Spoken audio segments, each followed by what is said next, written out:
What are the odds that the Padres season came to an end at the hand of the Phillies in back-to-back years? Padres will be sellers at the deadline.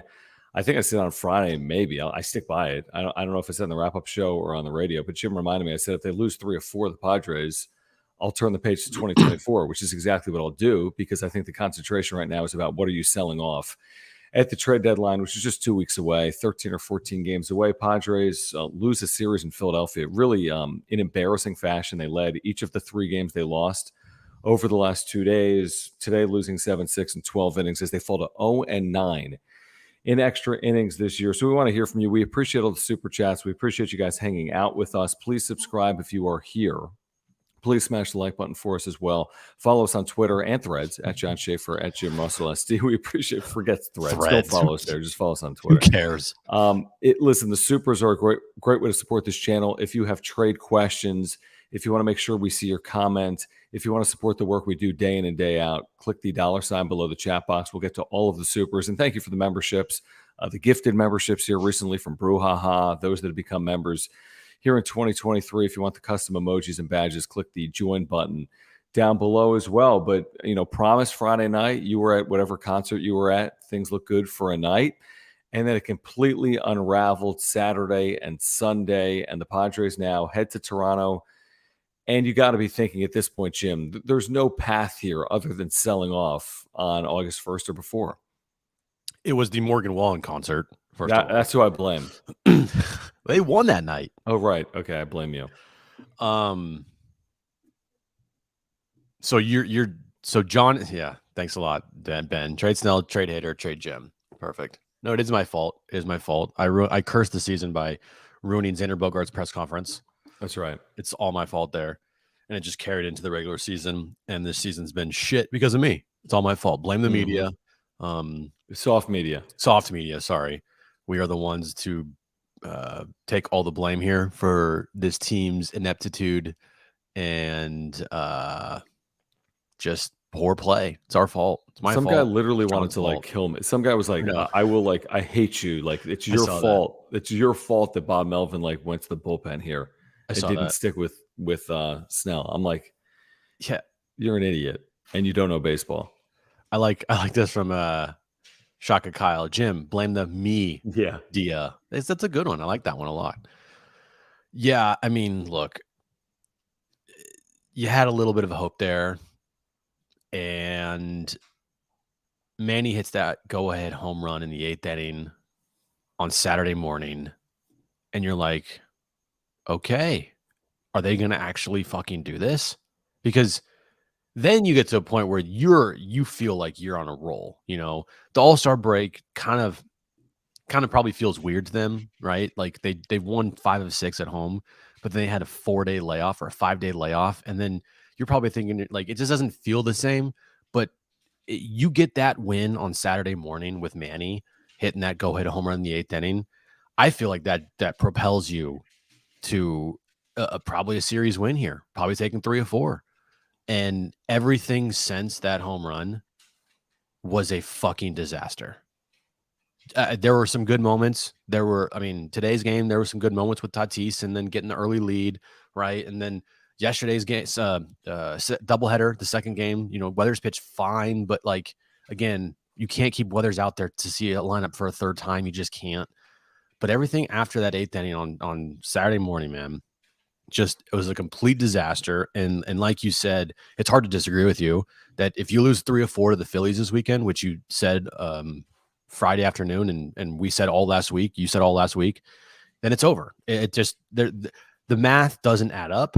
They would need to win a shit ton of games, and they have proven that they can't do that at all this year. So to bank on something that they haven't proven they can do is kind of fool's gold. And if you want to be that person, that's great. I'm not going to say that you're an idiot for doing that, but I just don't get your hopes up. That's all I'll say. Just don't get your hopes up. Well, even honestly, the worst thing that can happen, in my opinion, is if this team goes 8-3 in their next 11 games, and then everyone's like, bye. Yep. Why would you think the 8-3 Padres are the Padres opposed to the team that we've seen for these 94 games? If they go 8-3 for 11 games, they're very capable of going 4-7 the next 11. This, for whatever reason, is a flawed team. It's from the top down. It hasn't worked out. There's no silver linings on Saturday or Sunday. No. It's all gone to crap. It just has. Say it. Say the S word. It's all gone to soft. No. And listen, I'm with you. I thought Machado. I had probably already put a tweet together that said, "Wow, the Padres have won 7 of 8." Yeah. But they hadn't because they lost. And I no joke. I put a tweet together. Hold on. After Manny hit that home run, to your point, I literally have a tweet ready to go. It said, "No coincidence that when Manny was really bad the first 2.5 months, team sucked. And now that he's red hot, team's on a roll. This team goes as Manny goes. Always been that way." except on Saturday when he homers to give them a lead. And then except in on the eighth Saturday. inning. And then, well, I had that ready after the home run. And I was ready to tweet that after they would have won. And Yeah, then they they would have lost. won. I know, but I had, you're not getting what I'm saying here. No, I am. I'm saying as Manny goes, the team goes, except not really. I mean, yes, I say that too until it doesn't happen because he's red hot. Then it didn't happen. Winning. So that's why I didn't tweet it. Yeah, I'm the same way. So this is who they are. Let's get to some of these super chats, guys. If you're here, I also have a question pinned at the top of the conversation here tonight. Would you move Juan Soto? You can answer that yes or no. We'll get into that coming up here tonight. Let's get to some of these supers that are rolling in. If you're here, subscribe. You're on content for Padres fans, good days and bad days, in season and out of season. We do it for Padres fans. Please subscribe if you're here. Thank you for the supers. Just click the $ below the chat box. Sullivan, get down here. Kristen's going to kill you. My dog is just going upstairs and downstairs and upstairs. Ruben, thank you for the super chat. He says, stick a fork in this squad. Thanks, Padres fans. I don't think he's blaming Padres fans, presumably, because Ruben's probably a Padres fan. I agree with the first half, which is, yeah, they're done. Regarding Padres fans, I think they've been incredible. I don't think the team has necessarily deserved the support that they've gotten here this year. But yeah, I think they're done. And I think you got to put all your effort into finding a way to be good in 2024. And what's that going to take? It's going to take making the right moves at the deadline. And are we trusting AJ Preller to do that? We have no choice because he's the one that's going to be making these decisions in the next 2 weeks. Yeah. And to your point, like, if you are going to be the type of person, I'm talking to the Padres, if they're going to be the people, if they happen to go 8-3 over the next 11 games, that views this team in that window instead of the 44-50 window that they just went, then this team is more delusional than I thought, because you are what you are. Be right back. Oh boy. Oh boy. Dog Patrol. Paw Patrol. Paw Patrol.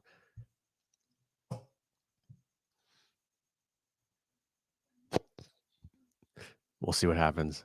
But anyway, to my point is, like, this team is what it is. They are 44-50.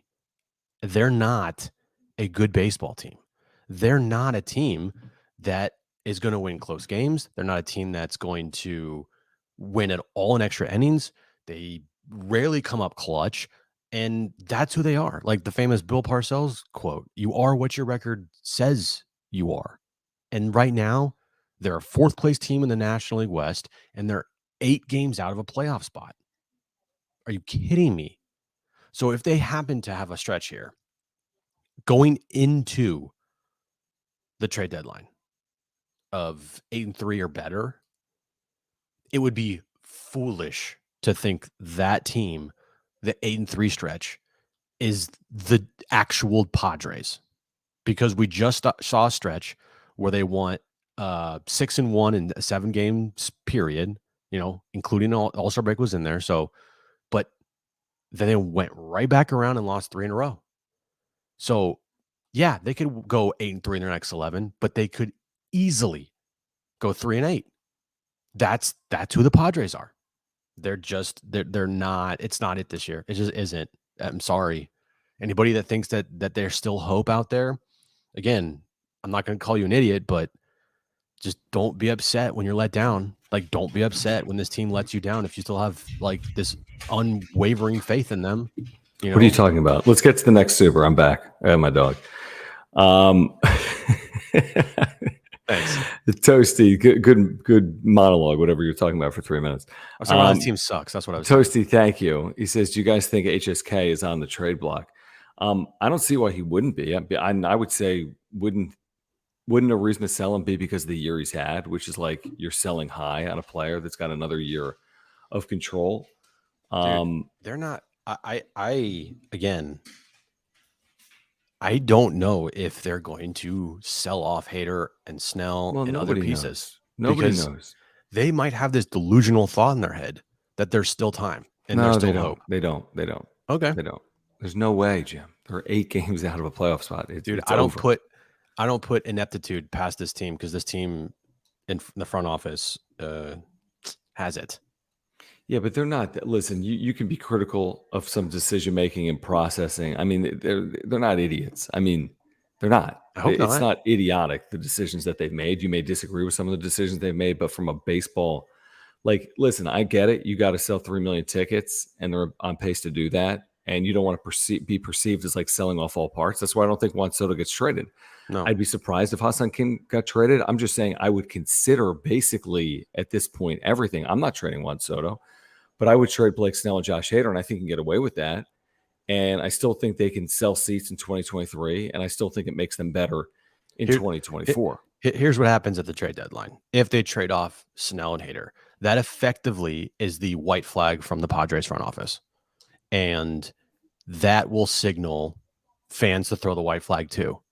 And they are so knee deep in making sure that they have sellout after sellout after sellout after sellout after sellout after sellout. I'm just telling you, if they trade Blake Snell and Josh Hader at the deadline, that is them saying, we quit, we're done. Who cares? I'm just telling you. Do you think that they're going to be okay with that? And that's not that. By the way, if they did that a half season after making all these moves, another fucking just disastrous look on Preller in this front office. No, it's an amazing look. That I completely disagree. Stop, Sully. It's the right move. It's the right move, but so why also is that a bad look? That's the right look because it didn't work out. And that's fine. I mean, sometimes you have to admit defeat. I mean, that's okay. Okay. I mean, it's better than keeping them. By the way, the tickets are sold. There's no way if Peter Seiler's in a position was like, we could move another 75,000 tickets in our final 31 home games. So we're going to keep Blake Snell to move 2,000 tickets a night for his 3 home starts. I agree with you. I 100% agree with you. They should move Snell regardless. They should move Hader regardless. I'm just trying to tell you what I think they're thinking and what I think that they could try to twist people to be like, we're still not done yet. Like, hey, we played better baseball in the last 11 games. But here's the thing. Padres fans aren't stupid either. That if they hold on to Blake Snell and Josh Hader at the deadline, that's not like, hey, let's all go to the ballpark tonight. I mean, if the deadline passes and you have Blake Snell, you think that's a reason to go to Padres.com and buy tickets? No. I don't. But in their mind, they still think there's always a chance. And that's the wrong thinking. Ruben, thank you. He says, no Cosgrove Saturday morning in the 8th of the 1.52 ERA. We can go across all the bullpen moves. They all fucking suck. They've all been, they've allowed runs in like a million consecutive games out of their bullpen. You could say that he should have stuck with Snell into a 6th inning. Oh, you may be correct, by the way, with all this stuff. It hasn't worked out. No. Bullpen hasn't worked out. By the way, if he goes to Cosgrove, maybe they lose. Right. And if nobody knows. Bob is on such a cold streak right now with his bullpen decisions. It just feels like no matter what he does out of that bullpen, they're letting him down over and over and over again. Every time, every single move he makes is the wrong one, seemingly. Which tells you all you need to know about the state of the bullpen right now. Because every time you pull a card, if it's the wrong move, then maybe it's to some extent on the bullpen. Dude, they had a 1-run lead with Josh Hader on the mound today. Like, true. I mean, again, like you can't tell me there's another move that's different from that. And I saw a bunch of fucking people on social media saying they should have walked Harper. Are you like, shut up? Yeah, no, I don't get that. Yeah. Stop it. Yeah, I agree. I mean, again, it's easy in hindsight, and I've made comments, before this year, as I think people should. I think it's fair to be critical of Bob Melvin. I don't think Bob Melvin will be here in 2024. I'd be shocked if Bob Melvin's managing this team in 2024. But I'm not an indictment on this fucking front office. I'm not putting all these decisions with his bullpen on him. And how could you yank Blake Snell after 5 innings? Because it's 104 degrees, and he had thrown 30 pitches in the 5th inning, and the bases were loaded, and he got out of it. And he basically admitted to that fact afterwards. Said, win a battle. I'm thinking about the whole season. I'm not thinking about the 6th inning there. Yeah. And by the way, he's going to get paid. So everything's worked out hunky-dory for Blake Snell. Murray, thank you. Guys, thanks for the supers. If you're here, please subscribe. Year-on content for Padres fans. Murray says, got to go for a while. Found out brother has cancer. Family has to come first. I love what you guys do. You're a class act. God bless. And love to all. I'm out. Murray 504, we are sorry to hear that. We are praying for you and your brother and your family. That is, we're really sorry to hear that. And we appreciate your support of this channel and the part of the community that you are, because you're here all the time. So let's get some prayers emojis in the comment section for Murray 504 and his family and his brother. We are sorry to hear that. Thoughts and prayers with you, man. You got to do what you got to do with family. Don't worry about it being part of the channel. Just go be with your brother. Yeah, and we'll pray for him, and your brother's going to get back healthy, and we'll see you on the other side. And hopefully the Padres are playing better when you come back as well. No Name, thank you for the generous super chat. He says, quick favor, can you explain to the few fans that still don't understand the idea of why the Padres need to sell and the consequences of letting Hader and Snell leave for nothing in the offseason? Thank you. This was the back and forth we just had a moment ago, and Jim agrees with me. He's just saying that the organization might not agree with us. There is no viable defense to not sell, because selling is an admission of failure in 2023, but we don't need that admission. I can already see it. This team, I can tell you that they've been a failure this year. But just because you're not good in 2023 does not mean you're not good in 2024. We've seen that countless times over in baseball with the expanded wild card. They could absolutely be a playoff team in 2024. You need to position yourself to be better in 2024 with the moves you make at the deadline in 2023. That's why I'm not moving Juan Soto. I think I got a better chance to win in 2024 with Soto than without. We could argue it, but I think they'd be foolish not to make some moves here at the deadline. I'm not saying sell off all parts, but I think they'd be foolish not to sell off parts at the deadline. If you could package Cronenworth in a deal with Snell, would you do it? Yeah, of course. I'd be surprised if he could do that since he's a rental. Yeah. I'm just trying to think. I'm just trying to think big here. Like, the Cronenworth deal is a mistake. It just is. I mean, he's regressed every single year. I don't see how they didn't see this. He's not getting better. He's not a worse. kid. Yeah. Yep. And he's 30 years old. So it's not getting better. He's getting worse. He's a 2-time All-Star, but I mean, come on, let's be real here. Those were replacement All-Stars. So the Snell and Hader thing, you're going to get a lot for them just because Snell is easily the best pitcher on the trade market right now. Not even close. Mm-hmm. And Hader is easily run away the best closer on the market. So you could theoretically get 2 top 20 prospects, maybe. Well, you're saying 2 top 20 in someone's organization or top 20 overall? I think overall. No chance in hell. No chance? No chance in hell. For a rental? Maybe 1? We'd have to look, dude. You'd have to look. I mean, give me some comps. I mean, it's like buying a house. I need comps. Because maybe top 50. Yeah, top 100 would be incredible. Top 75. Yeah, exactly. I mean, top 100, that's top. Yeah, I mean, a top 2-3 prospect in someone's organization. Yeah, but a top 20 prospect in all of baseball, maybe. That to me seems a little aggressive, but I'm taking a top 100 prospect for both of them, and I feel amazing. You know? Yeah. And I get 2 top 100 prospects coming back? Yeah. That are controllable? You look at what was traded for Hader. Now he had a year of control left. I'm just trying to think of comps of maybe 1 year. Yeah, what did they trade for Hader? A bunch of nothing. Yeah, there was no top 20 prospect in that deal. Yeah, a bunch of nothing for that. They had a year and a half. Okay, So maybe Snell, maybe 1 top 75 prospect. Yeah, for Snell. Snell should. I mean, Snell's a starter. But Hader, I think you get something for Hader. Don't get me wrong. I think you get something good, but I don't know how good. Dude, I can see it right now. I can fucking see it right now. Preller is having a post-trade deadline presser, and he's going to be talking about how they didn't find anything that could line up for them to trade Snell and Hader. Yeah, that doesn't make any sense. I know. I'm just seeing it right now. Hey, look, we had some things lined up, but ultimately, but it was nice to be able to move Carpenter. But Okay, ultimately, great. it wasn't what we were looking for for those two guys. We're not just going to trade guys to trade guys. We're going to look for what we want.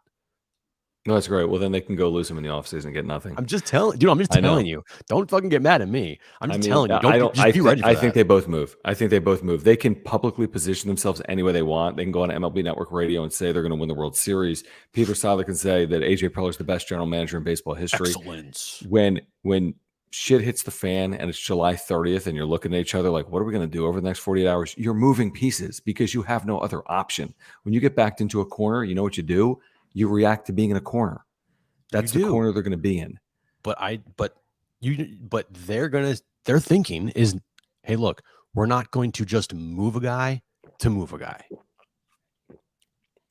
But it's not moving a guy to move a guy. I would take John Schaefer for like getting rid of these guys. Isn't something better than nothing? What does Josh Hader serve? I know I'm preaching to the choir. What value does Josh Hader have for a team that is 10 games out of a playoff spot? Nothing. He's going to close games for whom? John, I'm just telling you, for draft picks, that Preller is not just going to trade Snell and Hader just to get them off this team to get something in return. They're going to look to get a big time haul, and they will. They'll get a haul for Snell. They'll get something for Hader. He's going to be the GM in 2024. You and I both know it. It's in his best interest to improve 2024 at the expense of 2023. So there's a difference there between just getting rid of a guy and getting rid of a guy to get a haul back. But I'm saying I would take anything, but that's not what's going to happen because Blake Snell's been the best pitcher in baseball, so they'll get a lot for him. And you wouldn't do that though. You can't just trade Snell when he's at his peak for nothing. You have to get they're not going to get nothing for some value. That's like saying, of course they will. That's like saying you got to trade Shohei Ohtani and get value. I mean, Blake Snell's been incredible. Of course they're going to get value. Why wouldn't they? There's 20 buyers. The only way they wouldn't is if Preller in his mind has this like over the moon value. Okay, you might not get over the moon, but you might still get the moon. Well, I'm just saying, like, do you want to make a bet right now in the wrap-up show? Because you're coming at it from Preller doesn't see it the same way we are. They're positioned to buy. They're not selling Hader and Snell. I'll make a bet with you that both move. Now, I should get odds on that. Well, no, because I think that they should. I mean, look, do I think one of those guys is going to move at the deadline? Yes. And I think most likely it's going to be Hader. Because I think Snell, they could have this delusional, like, return mindset for this guy, which I don't know if they're going to get. And then you're going to get the cliche, hey, we tried to move him and we couldn't get equal value for what we thought he was worth. And so we kept him. And we have Robert Suarez back and we have this guy back and we're going to try to, make a run here, blah, blah, blah, blah, blah, blah, blah, blah. Snell can already put the keys in with the landlord. He can send the email. I'm out August 1st. Okay. Right. Here's where I left the keys. The newspaper is going to stop delivery, forward my mail. It's done. He's got to go. Because if you don't, he's got to go or he's going to go. You think he's got to go? No. 100% he's gone right now. Well, I'm not AJ Preller, but yes, I mean, there's no scenario for me, no matter what happens. Now, he might have to go with Gary Sanchez because without Gary Sanchez, the guy's like not Superman. True. But he might have to go with Gary Sanchez, but he's got to go. JD Goucher, thank you. He says, are these guys still living off last year's NLDS or NLCS? Some people in this town are still living off of last year's NLDS. I mean, I don't think anyone's really living off last year's NL. I mean, I don't know anyone that's like, we should celebrate last year still right now. But I mean, it happened. I know a couple. Who? I'll put it in the private chat. No, well, I'm going to then copy and paste it into the chat. I'm kidding. Who you? Okay, let's see the private chat. That's okay. That's maybe one. That's fair. I mean, I don't think they're living off last year. I just think it's been a terrible, no good, awful, rotten, very bad year. I don't know why. And if I could explain it, then they should be able to explain it. Nobody can explain it. Also, I don't want to hear any of this bad luck shit. That I don't want to these guys just weren't good this year. They just weren't good. They didn't perform. They haven't come through in the clutch. They haven't won more than 3 games in a row all season long. There's been bad move after bad move after bad move. Every single one of these players has played below their standards this year, which is amazing to me. And it's so disheartening because the once in a generation collapse. Like, this isn't a collapse because this has been shit all year long. Right. But like, you know, what are you going to call this, Seidler? Once in a generation what? Like, like enough of this bullshit. You know, it's the same. It's 2 out of the last 3 years has been dog shit. So now you start looking at like, fuck, was last year like an outlier? Was last year like the lucky year? Yeah, I can see it both ways. I think they'll be fine in 2024. To be honest, as down as I am on them in 2023, I don't think they're. I'm not saying they're going to win 105 games in 2024, but I don't. I'm not going to go into 2024 if they do this right at the deadline in 2023 and tell you that I think this team's going to win 79 games and they're rebuilding with Tatis and Machado and Bogarts and Soto. You know, I don't think that's how I'm going to feel. Odds right now, put the odds at this time next year. Are we talking about them trading off Soto or not? I say no. I think it's a great question. I say no, but I think it's a great question. Because I don't put it past this team. And No, of course not. I don't put it past them. Like, I mean, I could easily see a scenario where it's July 16th, 2025 or 2024, excuse me. And we're talking about where should they trade Juan Soto? Oh, it's possible. It's because possible. those rumors will fucking light the whole world on fire. If this team is not good next year. Well, Soto could be dealt this year. I mean, it's possible. I wouldn't do it, but he could be dealt. I wouldn't do it either, but he could be dealt, Thursday. I mean, in Toronto. And you'll get some pressure from outside people, and you get some pressure from, idiot douchebag media members in Philadelphia that think that like they know everything and that their like sports knowledge is greater than everybody else's, and they'll have some stupid trade ideas and try to pressure managers into, saying stuff. But he might be traded. I mean, I wouldn't do it. He could be traded. I wouldn't do it. Richard, thank you for your generous super chat. Thank you guys for hanging out. Subscribe if you're here. We appreciate the supers. Great way to support the channel. We'll get to all the supers. Crazy busy night. Padres lose the series in Philadelphia, losing 12 today. I mean, just a gut-wrenching loss if you watched it. Dude, I watched every fucking pitch of that game, and it honestly was a really good game if you're like a biased person. I mean, not non-biased person. Yeah, but the problem is they lead every game 3-0, and then you're like, how's it going to unravel? And it does. Yeah. And the pitching. And then they've punched back a couple of times, but it was bad. Okay, so disappointment not only in San Diego, but how about all of SoCal? How epic would it have been for Dodgers Padres to be in a bitter division race? Padre fan finally got Dodger fan to concede. It's a rivalry. Yeah, I mean, it does suck. I mean, it absolutely sucks for everyone's hopes for this team. I mean, forget about the Dodgers. Just, hey, you thought you'd be in a division race, whether it's with the Dodgers or the Diamondbacks, the Giants, and you're just not. I mean, you're not even in a playoff race right now. And it's one thing. It's oversimplifying it to be like they're 8 games out of a playoff spot. Well, yeah, 8 games out, and they have to pass multiple teams. Mm-hmm. So, like, there's like the inside straight draw of like you play 660 baseball and maybe you get in. But, yeah, I mean, it's extremely, extremely disappointing for anyone that roots for this team. And honestly, like, nobody saw this coming. And if you say you did, then you're just a hater and a troll.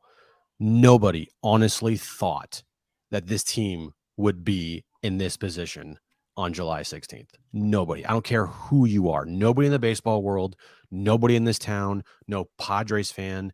Honestly, no, clear-headed Dodger fan thought that the Padres would be this bad at this point of the season. Nobody. So that's why this is such a just shocking season, is that literally nobody saw this coming or envisioned this type of baseball being played up until July 16th, to the point where it's like, dude, how the fuck can you say anything other than the season's over? Yeah, and they'd be foolish to follow another path. It's like in life when you got to know who you are. And we've all felt this. You're chasing a relationship, you're chasing a job, you're chasing a career, you're chasing a college choice. You know who you are. I know who this team is. I've watched them long enough to know that they're flawed. I'm not saying they can't play better than they have played. I think they can. But do I think they can play 660 baseball after playing 4 whatever baseball? I just don't. I don't believe that's going to happen. I really don't. Tom, thank you for the super chat. He says, no way we trade Soto, but we should if he isn't going to sign here.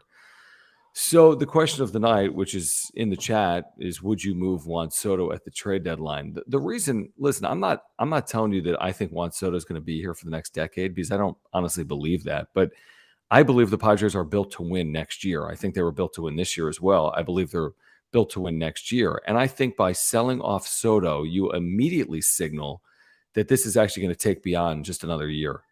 Now, not to say it's not impossible to sell them off. You bring back the right pieces. Maybe you make the right acquisitions in the offseason, and maybe you are better. I mean, I guess that's absolutely possible. This guy leads the team in on base. He leads like baseball in on base. He leads the team in on base plus slugging. I just have a hard time believing that you get rid of Juan Soto and you improve your team in 2024. So I'm going into 2024 thinking I need to make the postseason, and I think he gives me a better chance of making the postseason than selling him off. And if you're trading Soto, that's also kind of, you're signaling that you're not super serious about next year either. Now you obviously are, but like, you have him under contract for next year. You're obviously trying to win next year. Wouldn't it be wise to just have that guy to help you win next year? And if you're not winning next year, then you trade him. Like, it's pretty simple. And if he's not going to sign here, he's not going to sign here.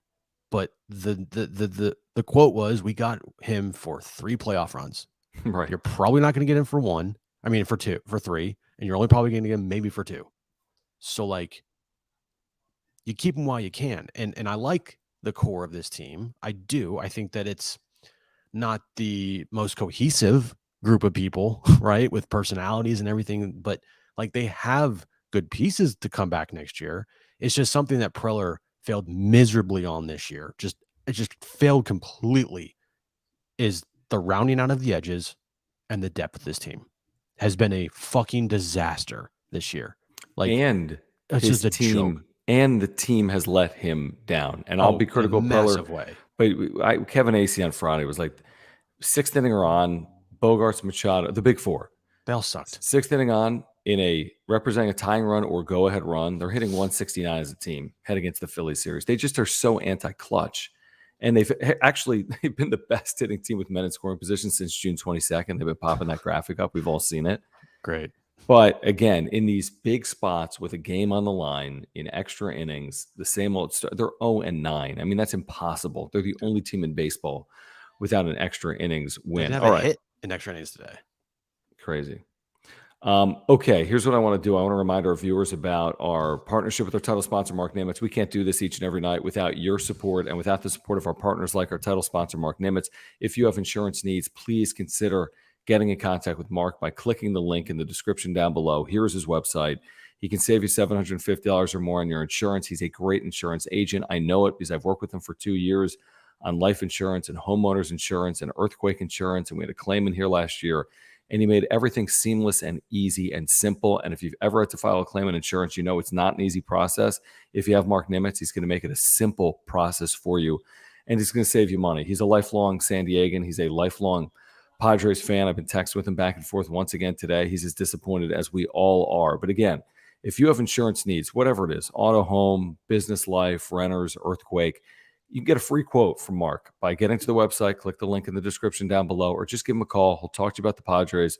He'll talk to you about your insurance. He can save you $750 by switching your insurance. If you support our channel, please support Mark. And the next time you have a renewal or the next time you're looking for information on a new policy, please get in contact with Mark. Yeah, all his information is above my head. mnimitz at farmersagent.com. When you reach out to him, let him know that John and Jim from the Wrap-Up Show sent you. Let's get back to these supers. They are rolling in, guys. Thank you for hanging out. Please subscribe. Please smash the like button. And we appreciate your support with these super chats. Let's get to this one from Steve, who says, thank you, Steve. He says, this team would have won many more games with a better bullpen. So why not just improve the bullpen? Because it's too late. Right. Maybe he's talking about 2024. Oh, yeah. I thought the bullpen held up for like 2.5 months and they still weren't good. The bullpen up, you're right. The bullpen up to somewhere in June, a month ago, was arguably one of the best bullpens in the league. And then they just completely imploded in on itself. So, going into next year, like, yeah, of course, you're going to have to find another closer, one that's reliable. I mean, can you rely on Robert Suarez? That's a big if. And you're going to have to get a lot more from that bullpen. You just are. And even when the bullpen was good this year, the hitting let him down. The only thing that's been consistent all year long is the starting pitching. That's it. Everything else has been the highest of the highs and the lowest of the lows, and it's not good enough. Yeah. And if you're not consistent, then you're not going to be a good baseball team. And there's been too many times this year when they've been, bad in the wrong places, the wrong time. Just runner on second with 1 out in the 7th inning, down by a run. They fucking can't get a run home. Like, how many times has that happened this year? Too many. A lot. And yeah, that's a huge reason why his team's not good. Just they can't come up and clutch in the big moment. They just can't. They come up a couple times, like Manny the other day, but then the bullpen just gave it right back. Exactly right. All right, let's get to our buddy HBVV BRBFBBFBN. Thank you for your super. He says, didn't they barely make the playoffs last year? Yeah, I mean, they weren't the last team in. They were 5th team in the National League. They were 2 games better than the Phillies, and the Phillies maybe made it by a game. So I think they were 3 games clear of making the postseason. So for whatever that's worth, yeah, I mean, they didn't win 99 games. They won 89 games. They clinched, I forget how many days were left. I mean, 5 maybe, something like that. So yeah, I mean, they made it, but yeah, it took towards the end.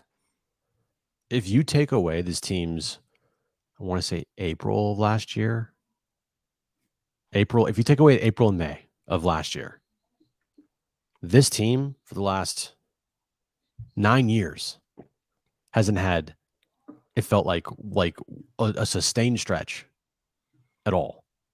The last 2 years, especially. You'd have to say 2020, but I mean, if you're going to take away 2 things like April and May of last year and all of 2020, then yes. Dude, I mean, this team since March, end of March last year? No, May. Sorry, end of May. This team since the end of May, last year has been just bad. They're about 10-11 under. Yeah, they had 1 hot streak in the postseason, but even in the postseason, they went 6-6. Mm-hmm.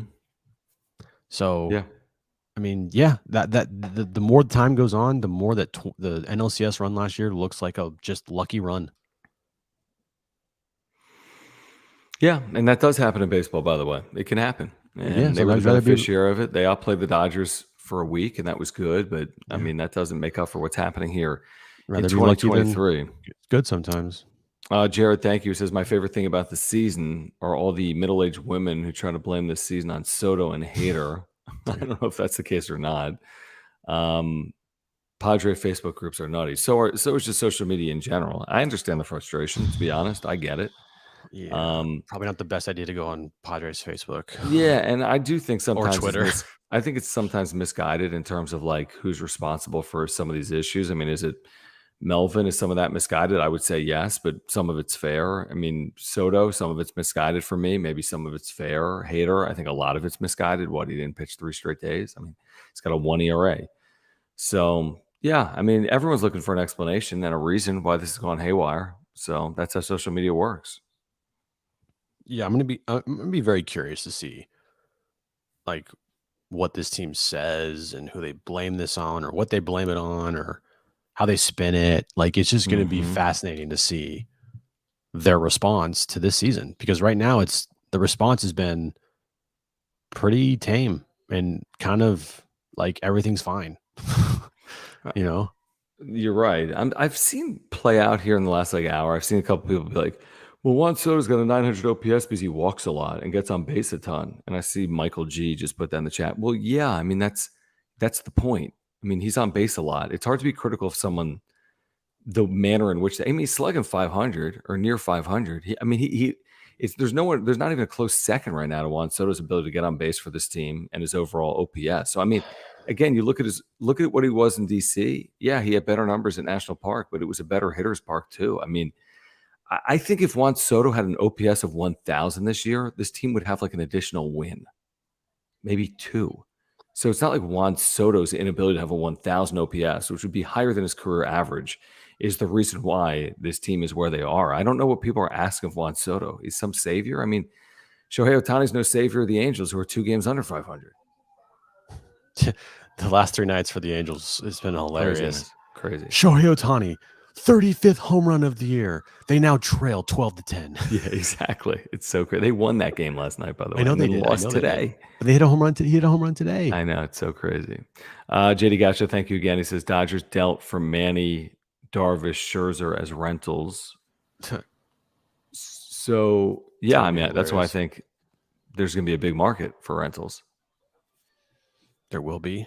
It will be interesting to see, for sure. It will. It'll be interesting, and I don't know what comes of it. The Padres will. I mean, they'll be in the thick of things, though. That's for sure. Mm-hmm. Conversations, no doubt. Oh yeah. Lots of conversations. Rick, thank you. He says the real losers, are all players. Anytime they look for a payday, owners can point to the Mets and the Padres. It's more like the fans.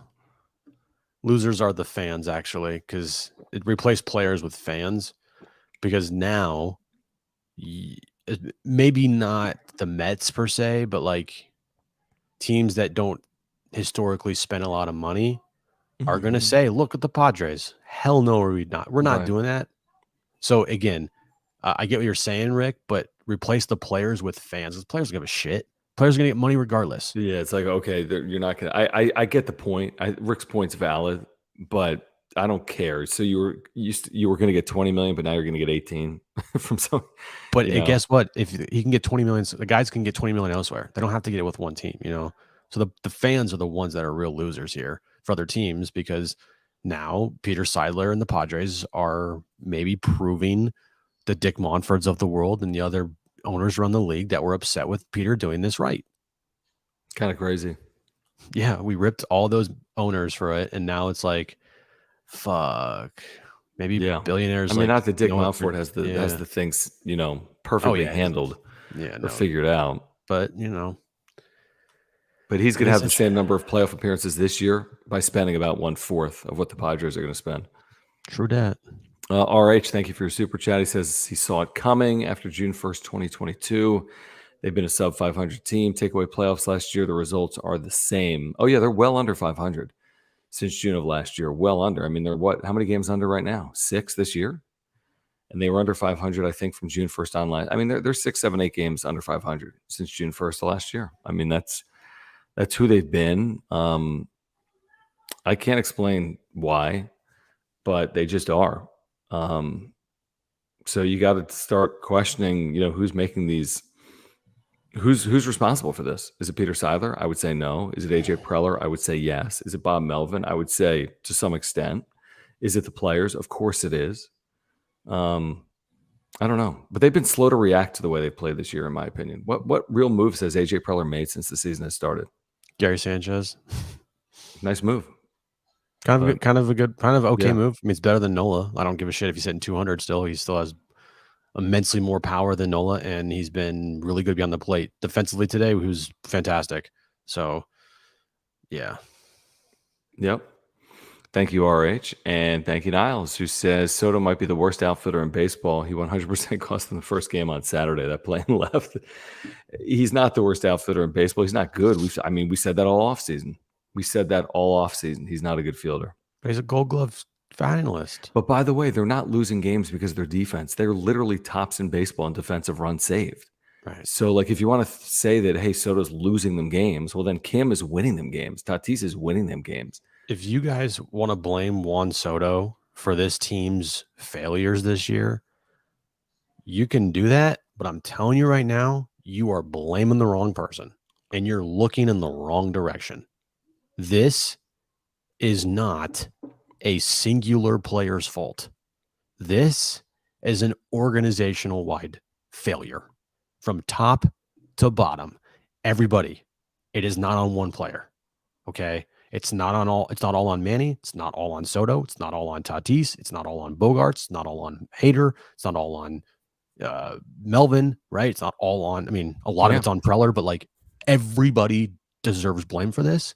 And if you guys want to just single out one dude for this shit team, you are completely off base here and you have no idea like what you are talking about. I'm sorry.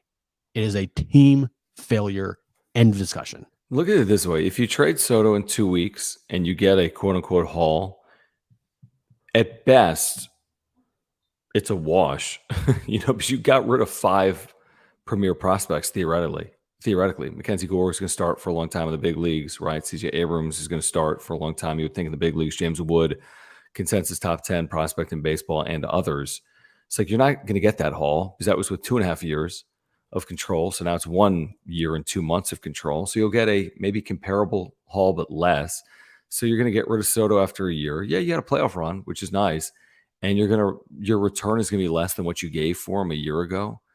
It doesn't make any sense to me. It just doesn't make any sense to me. I'm riding the thing out for another year because I'm trying to win a World Series. I'm not just trying to, be more competitive in 2027 because I just don't care. So I still think 2024 gives them a chance to be good, despite this train wreck. And it's been a train wreck in 2023, but just because it's a train wreck in 2023 doesn't mean it's the exact same thing in 2024. Sports just don't work like that. But also, it's been a train wreck with this. It's been a train wreck with this franchise under Preller for way too many years. Yeah, not last year, but year before, yep. 2019, 2015. Aura, thank you guys for your support of our channel. Their co-founder Will is a huge Padres fan, native San Diegan, and a longtime supporter of our channel. They've been partnering with us for the better part of the last 2 years. This is a great company. You can get to ora.organic or click the link in the description down below. If you're looking to get healthier, simple as that, plant-based nutritional products, all of them probiotics. I take one every single day from Aura, have for over a year. My wife takes this product as well. It is great for digestion, heart health, mental clarity, and so many more reasons. They have proteins for after workouts, pre-workout supplements, omega-3 oils. If you take fish oils, they have an omega-3 plant-based product for you. They have sleep pills and immunity pills, and something for everyone. Great company, 20% off subscription orders. If you want the probiotic every single month, you can get 20% off ora.organic or click the link in the description down below. Yeah, if you guys want to, be healthier in your life, I'm telling you right now, Aura will help you do that. www.ora.organic. They have everything you need to live a healthy lifestyle. If you just want to start taking a couple supplements here and there, go to Aura. They have it for you. All of their supplements are plant-based or organic and organic-based, excuse me. If you like to work out, they have everything you need to work out. Their pre-workouts, protein powders, all of it. Go there right now, www.ora.organic. Pick up some stuff, and you'll thank us later. You will absolutely do that. John and Jim with you on the wrap-up show. If you're here, please subscribe. Year-round content for Padres fans, in season, out of season, good days and bad days. Appreciate the supers as well. Great way to support our work. We make sure to get to every single super chat of the night, including this one from our buddy HBVV. Thank you again. He says, Fernando Tatis Sr. needs to become the hitting coach. He helped Acuna. He had a clutch hit today. Who, Tatis Sr. or Tatis Jr. with the 2-run single? Tatis Jr. Very clutch. Extremely clutch. Yeah, too bad he's on, his ankle's, falling off. Too bad in back-to-back days you have a huge home run from Manny Machado and a huge 2-run single from Fernando Tatis Jr. and 2 losses in those games.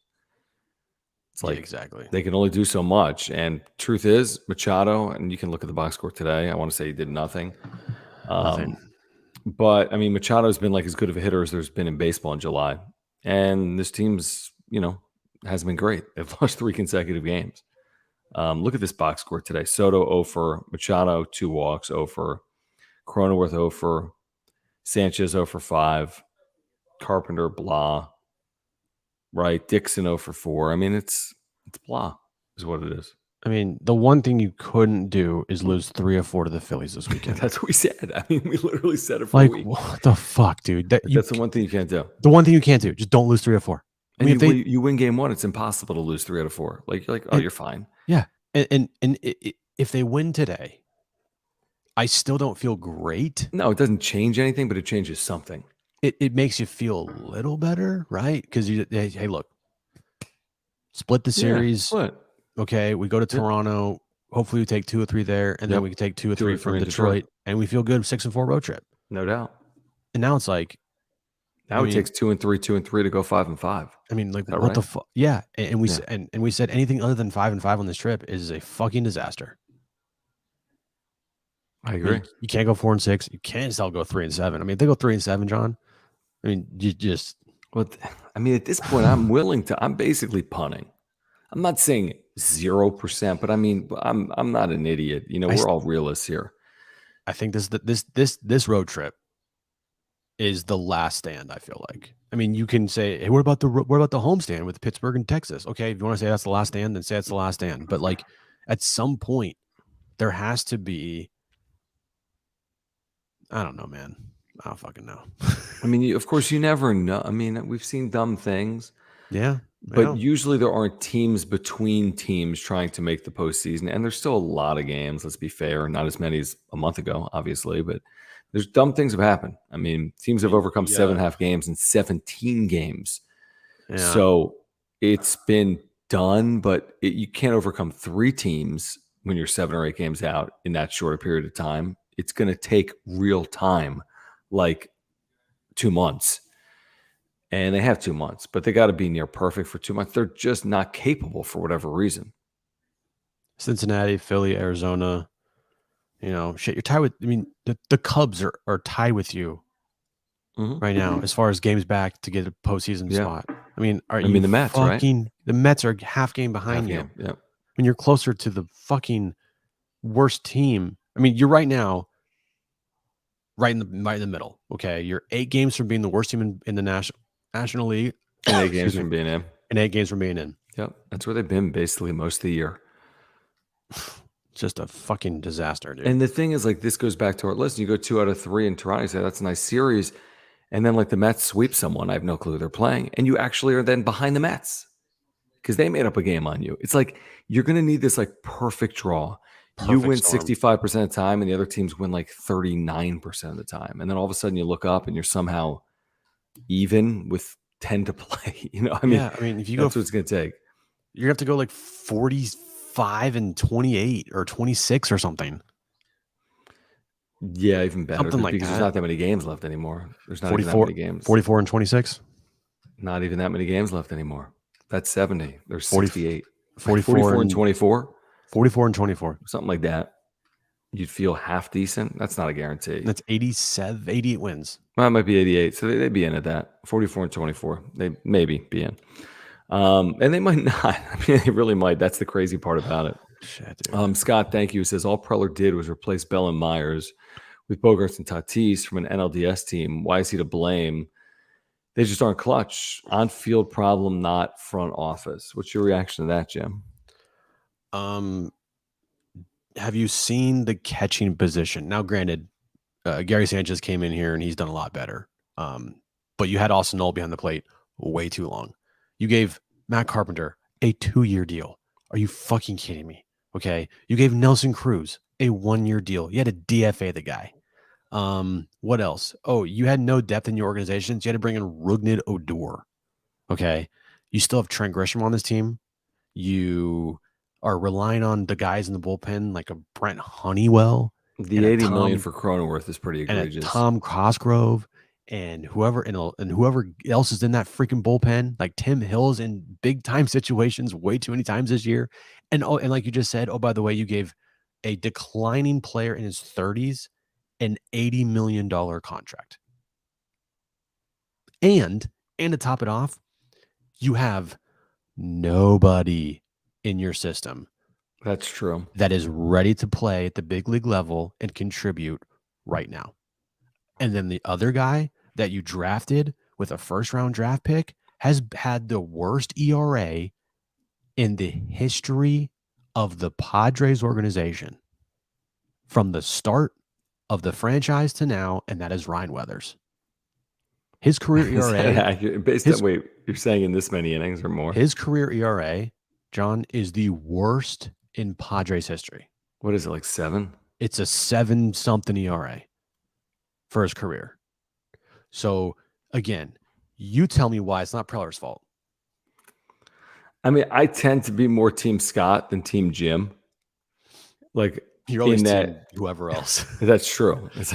But of course he's accountable for this. I mean, he literally said it on the radio 2 weeks ago. Like, I'm the one that's responsible for this roster. So if they don't perform, it's on me. That doesn't mean it's going to cost him his job. Scott, to your point, I mean, Preller's probably going to be back because his owner, Peter Seiler, has been very faithful to him. Excellent. I think a lot of organizations. Excellent, John. If this is Boston, he's gone. If this is LA, he's gone. Yeah, if it's a serious franchise, he's gone. Yeah, but here he's going to stay in all likelihood. I mean, I guess if the wheels completely fall off and they do finish 70 and 92 or something, which could happen. If this team give a shit about winning, Preller's gone 2 years ago. Let's be real here. But it's like if they don't care about winning, why are they? I mean, Bob Melvin's going to be the problem, and they're going to replace him with. Again, I said, hey, look, if they fire Bob Melvin, I will every single day for the rest of the year say AJ Preller needs to be fired, because that is such an indictment on this team to get rid of the manager again. Are you kidding me? It's tough to figure out, guys. I mean, it's weird stuff. I mean, I go back to Dennis Lynn's article at the end of 2021 in The Athletic. Find it if you're a subscriber. That was a complete and utter indictment on everything within the organization under AJ Preller. Now, what happened from that point on is they put together a nice 12 months. Wasn't perfect, but the way it finished in the National League Championship Series, it kind of bought them time and eliminated basically what Dennis had sourced in that article, saying, you know what, maybe he's overcome this somehow just with sheer talent. And then here you are 12 months later, and you're like, oh my gosh, everything that Dennis wrote in 2021 is like spot on. So like, is what Dennis wrote spot on? Is 2022 spot on? Is it somewhere in the middle? But it's not good. I mean, Preller's tenure is highly questionable at this point, based on what's played out in front of our eyes. But I get Scott's point. I do. Luis, thank you for the super. And Luis says Soto won't play in San Diego, whether this season or next. He's not the it guy on Manny's team. Meanwhile, Melvin failed to comprehend big picture problems. You need to follow up on this. I don't know what Melvin failed to comprehend with this team, and I'm sure there are things that he did fail to comprehend. I think that's fair. I don't know about the Soto and Manny dynamic, Jim. I don't know if it's perfect or not perfect. But yeah, I mean, I'd be surprised if Juan Soto was here beyond 2024, the way this tenure has worked out to this point. I just think that for a team with as big of a personality as Manny Machado, knowing that it is his team, I'm not saying that like this is the reason why, but just like it feels like when you put another big personality in that clubhouse who is also a leader, like the Nationals were Juan Soto's team. They just were. And so now he has to play second fiddle to Manny. Like, I don't know if that suits Juan Soto well. Yep. You know, it's like, this isn't MLB The Show where you can just fucking put a bunch of dudes on a team that are all 99s. You know, like personalities matter. And the meshing of these personalities so far this year feels like it doesn't work. And then, oh, by the way, let's add another personality, another guy who was the team leader to this team as well, and Xander Bogaerts. So you're asking two guys that are, you know, big parts of your team to recalibrate their entire way of thinking for however long in the big leagues that they've been in. You know, like Bogaerts is, I mean, that was Bogaerts' team in Boston. You know, I don't care. I mean, Devers might be the better player, and he probably is, but that was Bogaerts' team. And the same thing with Soto. The Nationals weren't good the last couple of years. Soto was there, but like he was the guy, you know. And same thing with Bogaerts. And now you put him in a situation where they're not going to overtake Manny. They're just not, because this is Manny's team. He's been here since 2019, and that whole dynamic just we didn't see it. We didn't talk about it. Like none of us did. We never talked about the personalities meshing well. We just thought that, oh, this is great. No, but that many alphas, I mean, it's reasonable to think you'd have problems. I mean, you got like international stars with someone like a Fernando Tatis Jr. and Manny Machado and Juan Soto. I mean, you got high level. I mean, forget the money. You got future Hall. You have multiple Hall of Famers. Manny Machado, 300 home runs this weekend. Congrats. If you're watching, Manny. Hall of Famer. You got Juan Soto, Hall of Fame. You got multiple Hall of Famers. You'd have three if Tatis didn't take PDs potentially. But shoot, Bogaerts at the end of his career with multiple titles and 20-year career, who knows? Maybe borderline guy. That's a lot. And they didn't all come up together. And just big personalities, and they're not winning. And it's relatively new for all of them. Tatis wasn't here last year. It's just, I don't know. It just hasn't worked out well. I guess if everything was working out perfectly, maybe it would be like a downhill snowball, but it's not that. It feels like they're doing work, like it's hard.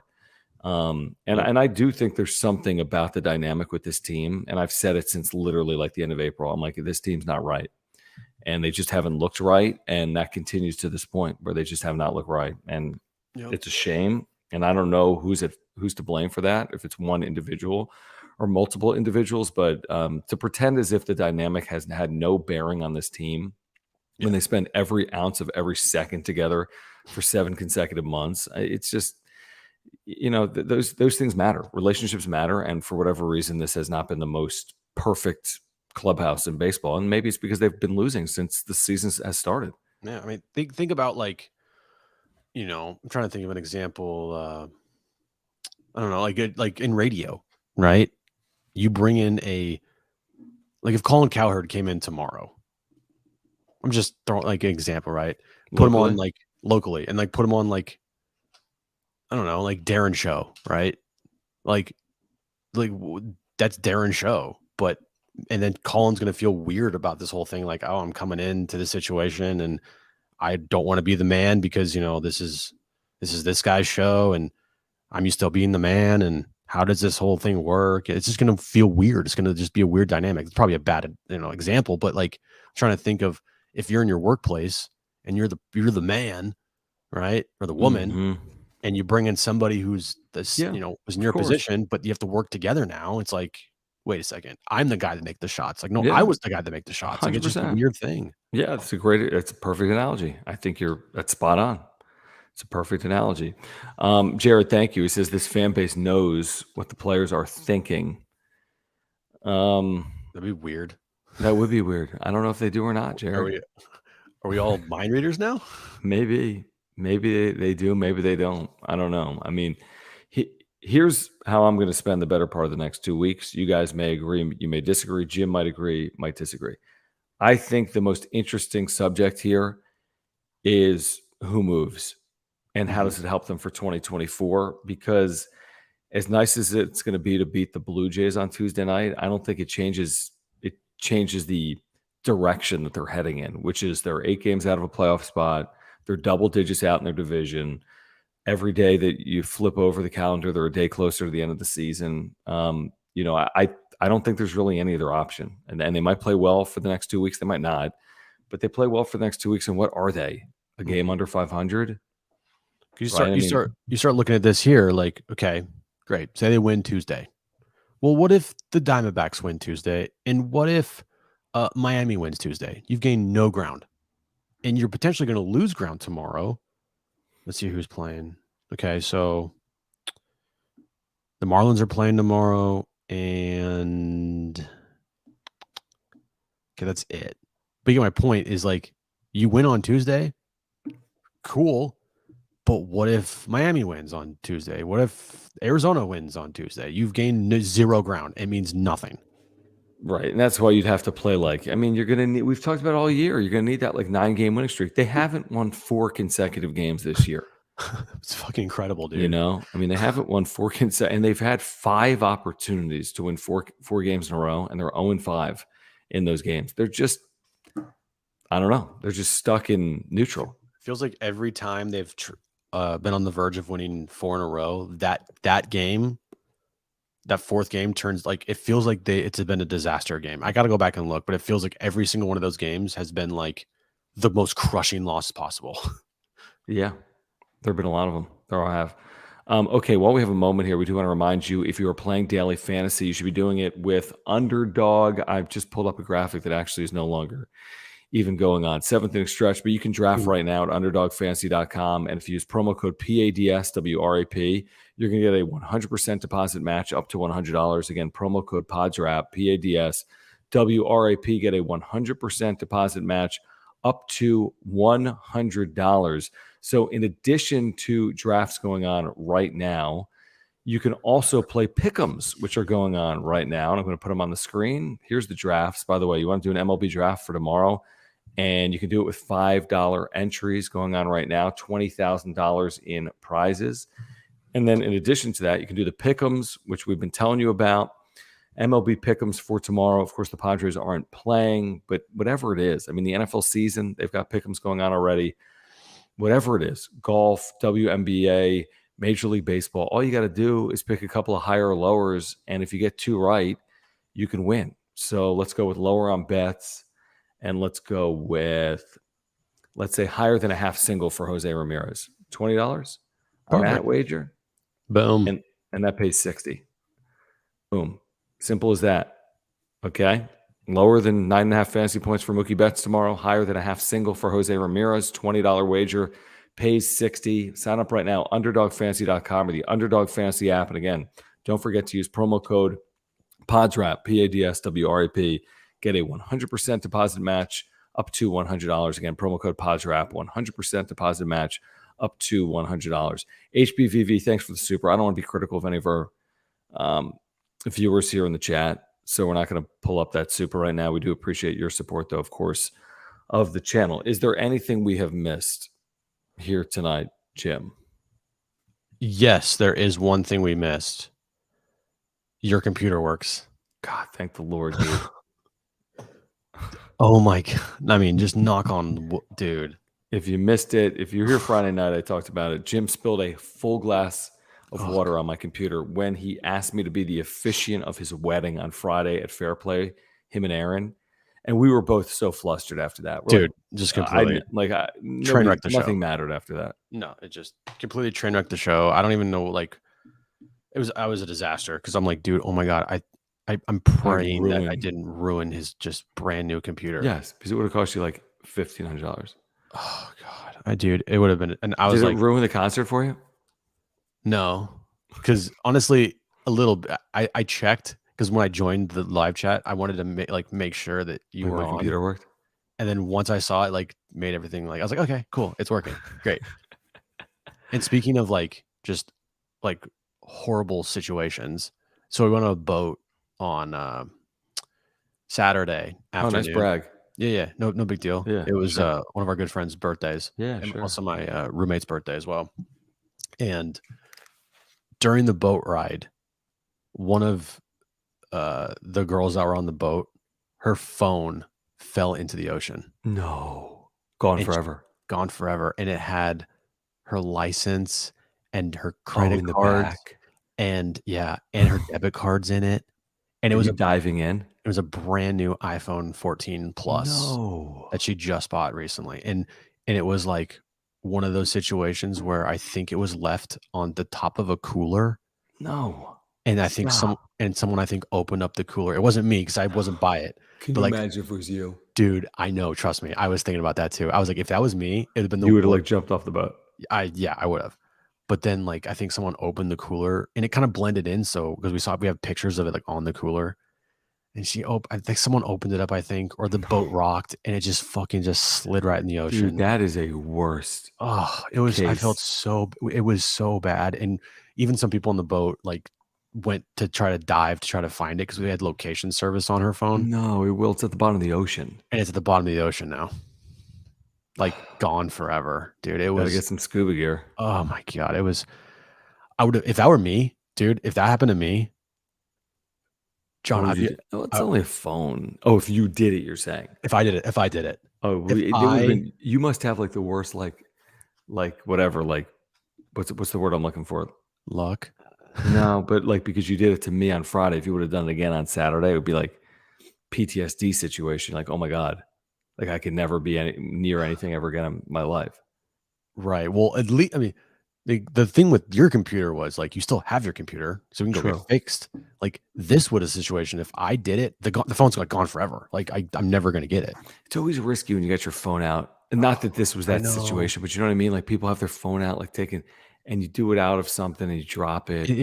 And it was we took pictures, and one picture we timestamped it all. It was 5:15. The phone was on the cooler, and then 5:20 the phone's gone. You're oh no, what? It was the worst. That would have ruined she must have been so pissed. I felt so bad for her. It was just the worst, man. Cruiser, thank you. Cruiser wants to know if selling you forced Bogey's wrist surgery. Hasn't Bogart said that a surgery is not going to alleviate it? I don't know if I buy that, But I mean, is that where we're heading? Does he need surgery to make this thing 100%? And if so, is that something you do maybe in September as opposed to October? I don't know. It's a good question. It's what they do with Tatis. It worked out pretty well. Yeah, I mean, maybe. I mean, at what point do you shut down? I mean, that's going to be another conversation if this team continues to slide. Like, at what point do you just say, dude, it's not worth it. Just get the surgery now and be ready for next year? I mean, I think maybe like September. I mean, you don't do it in August. August is so early. I know. Like maybe September. You say, hey, it's September 10th. It's you get time. some guy like Musgrove's dealing with like that thing in his elbow. I mean, Bursasac. Like, you know, are you going to really push him this? Like, you know what I mean? There possibly is going to be that conversation this year. Is like, okay, who's going to be shut down now? That's going to be crazy. I mean, if they can somehow, if they can overcome all odds and dig out of this right now, I'll delete my Threads account if they win, if they make the postseason. We should delete that anyway. True. No matter what happens. That app had the worst dip and decline of users ever. Oh yeah, like 97%. The app's terrible. And there's this from Rich. Thank you, Rich, for hanging out. That's a great point. I mean, Soto drops the bat every time he swings. Oh yeah, he's hurt. It's great. He's hurt. I mean, it's a wrist, right? So I don't know. And you got Tatis's ankle, you got Soto's wrist, you got Manny every game, you got Bogart's wrist, you got Bursasac, Musgrove. I mean, everything's going great. You got Waka. You know, I mean, just go win a series in Toronto. Yeah, Waka's not win a series in Toronto. Yeah, another thing, Waka's not pitching. Like But what's the update there? Is he going to pitch in Toronto? They said he might not pitch until Detroit. He's not scheduled. And then what's he going to be? You know, built up to pitch 70 pitches. Yeah, good luck there. It's basically like if you don't go 8 innings, you lose. If you don't go 9 innings, sometimes you know. Yeah, I mean, it's basically like get the ball to Hader with a lead, and even that didn't work today. To your point, the 2-run lead. Yeah, one-run leads didn't work. No, you're 100% right. 100% right. All right, guys. Seriously, if you've been with us tonight, live or on replay, we really do appreciate it. If you're here, you have to subscribe. That's all we really ask. Doesn't cost you a dime. Pushing 5,100 subscribers, just pushed past 5,000 earlier in the month. We'd love to get to 5,100 with your help. Please subscribe right now if you're here live or on replay. Smash the like button for us. You can follow us on Twitter at John Schaefer, at Jim Russell SD. If you're watching on replay, thank you for the super thanks. We really do appreciate your support of the channel. We'll be back with you tomorrow on John and Jim, San Diego Sports 760 at 3 p.m. We're going to be in Vegas next week. We will do a wrap-up show.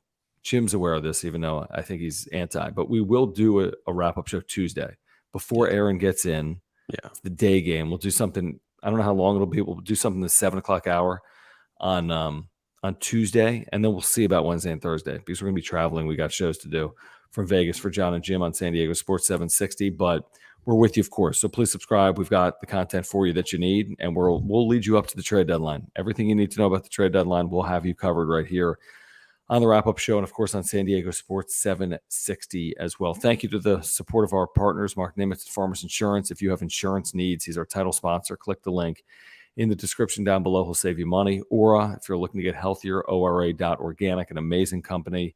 And then Underdog Fantasy, use promo code PADSWRAP. That is Pods Wrap. You can get a 100% deposit match up to $100. We'll see you tomorrow on the radio at 3 p.m. We'll be talking about the Padres and what happened this past weekend in Philadelphia and looking ahead.